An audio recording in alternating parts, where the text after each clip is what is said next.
welcome back to another video. I've got a three-way trial by fire. Played three instruments for the first time out in the real world, and let's talk about them with one overarching theme that I think is kind of interesting that I figured out. So first of all, this is one I played most recently, and to me, kind of the least interesting. My 42GG. I've owned this for a while. I think it's a pretty good horn, but it's been a struggle to find a reason to choose it over my Y-Fort, because my Y-Fort large bore tenor is just kind of better in almost every regard.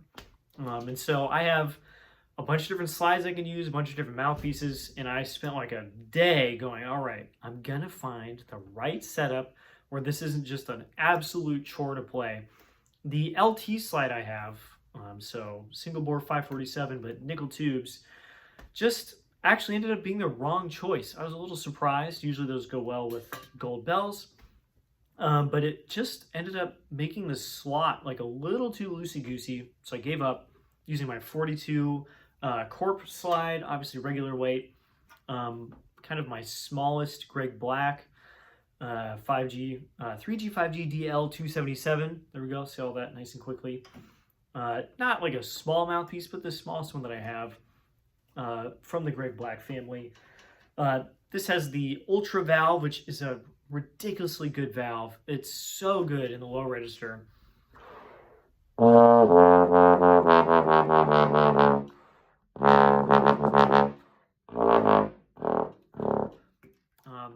Like pedals and stuff just pop right out. Again, it's not really a factor I need in a large bore tenor trombone, but it's nice. The high range is fine.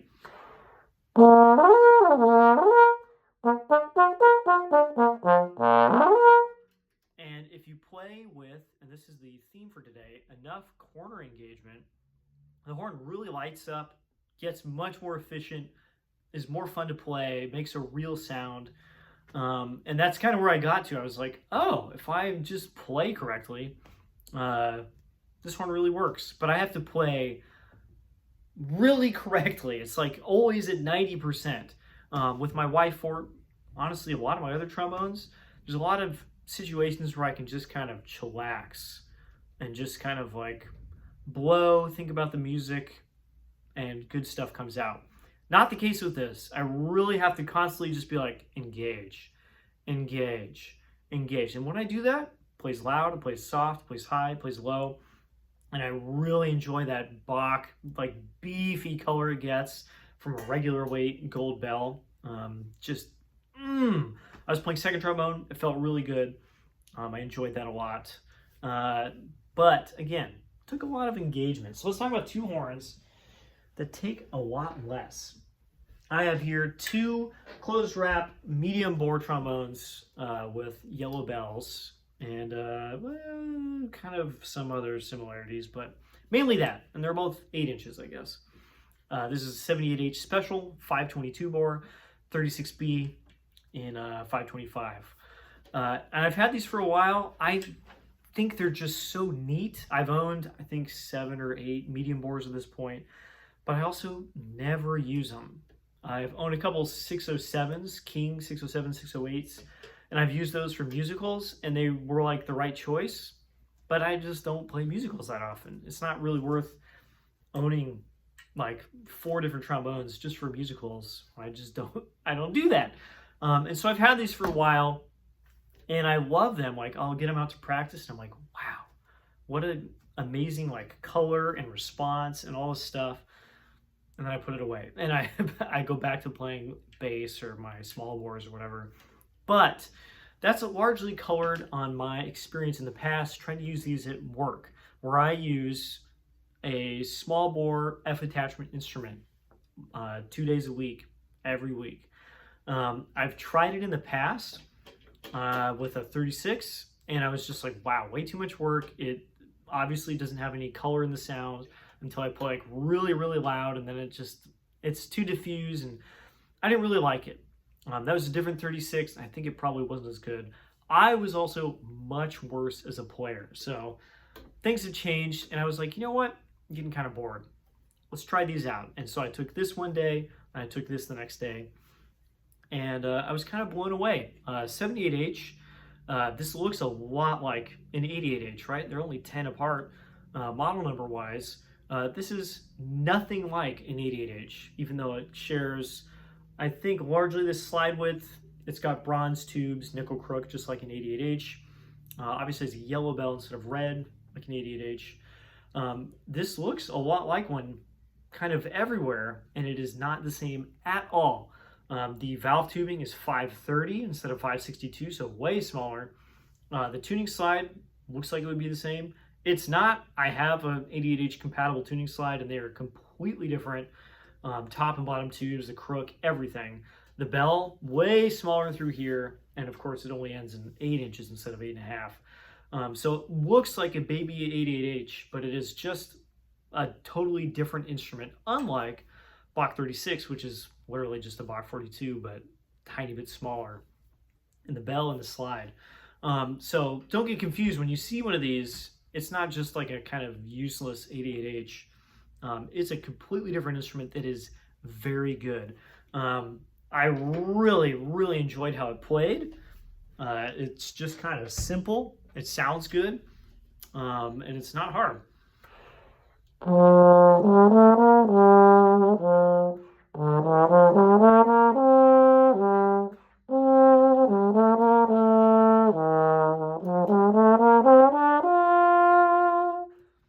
It's got that really beautiful singing con color to it, and when you play loud, it really adds some zing.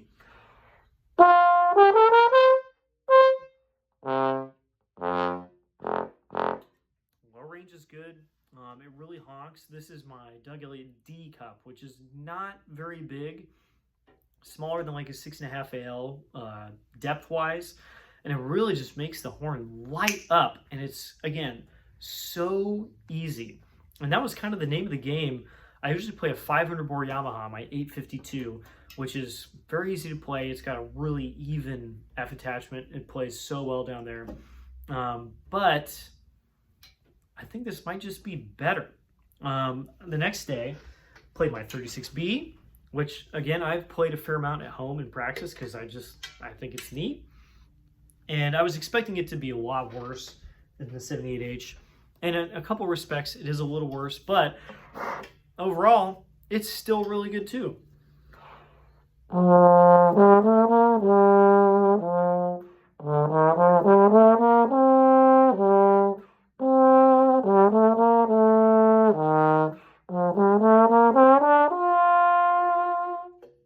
Again, this one has a Bach color to it, so just a little warmer, rounder, a little bit broader, but if you lean on it too, it gets bright.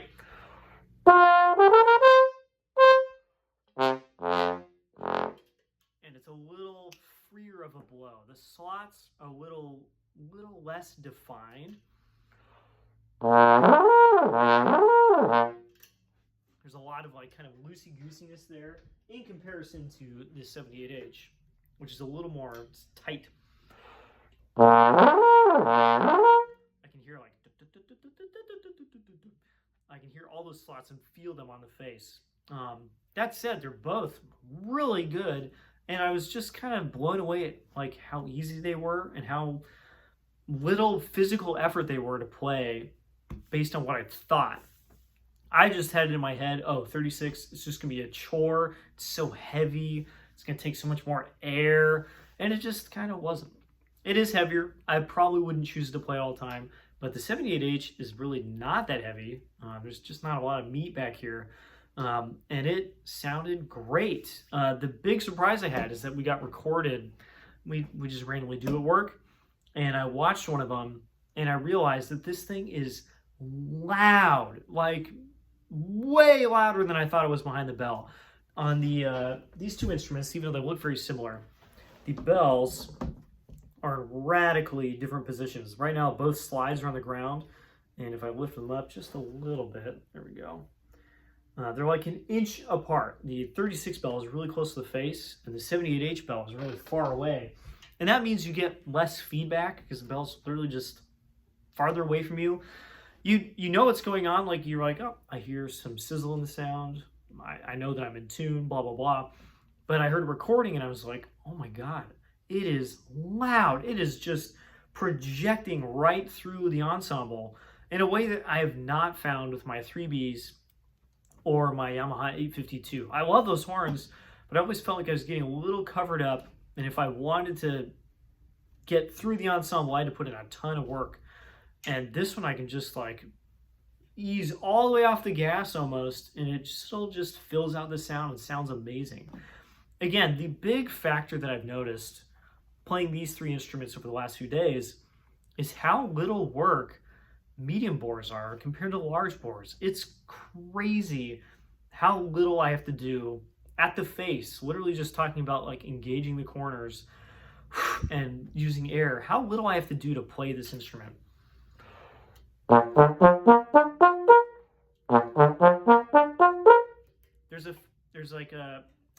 There's a point at which you get to more thinking about the music than you are about making the music.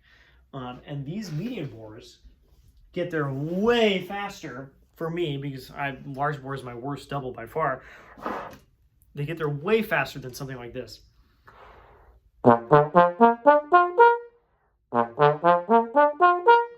Now, there's a penalty to be paid in sound. Obviously, the medium bores sound way smaller, way brighter, kind of more projecting, pointed, whatever you want to call it. This sounds huge.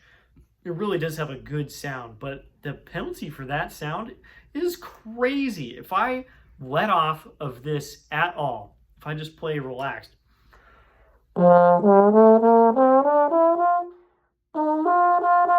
instantly I'm missing 6 partial notes, just for like 2 letter lines above the staff. I'm already getting to the point where that stuff doesn't work anymore.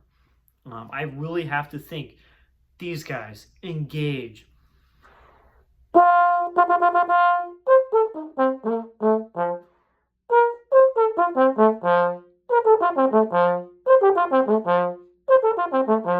we go. It took me like 4 or 5 tries to get that right. Now let's see if I can just do that. No thought on 78H. Yes, no thought at all. And that was actually like a little too loud because I was kind of trying to blow it into existence. I can just do that.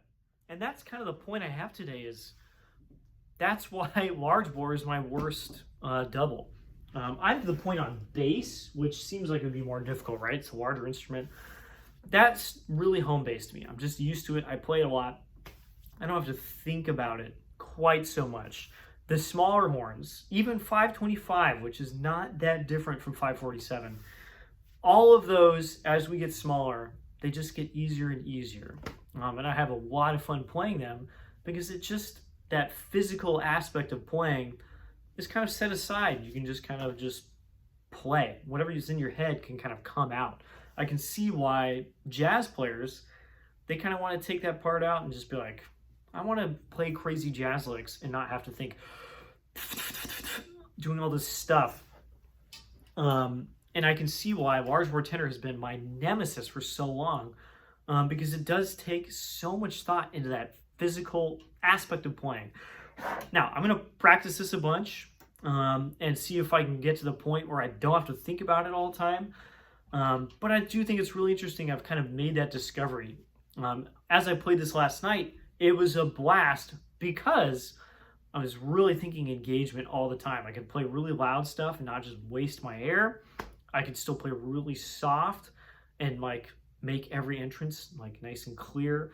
Only because I was putting in all of that thought on, hi-ya! If I'd been playing this 36, I could have like absolutely autopiloted the concert and not even thought about it. Even with a different mouthpiece, obviously I'm using a pretty small mouthpiece on this right now. It would just be so much easier. And I can absolutely see why people would want to use a medium bore in a lot of situations. The problem is, we don't get to do that. And last night it would have not been appropriate for me to bring a medium bore. So kind of a bummer. I think this is why people who play this a lot don't have problems with it.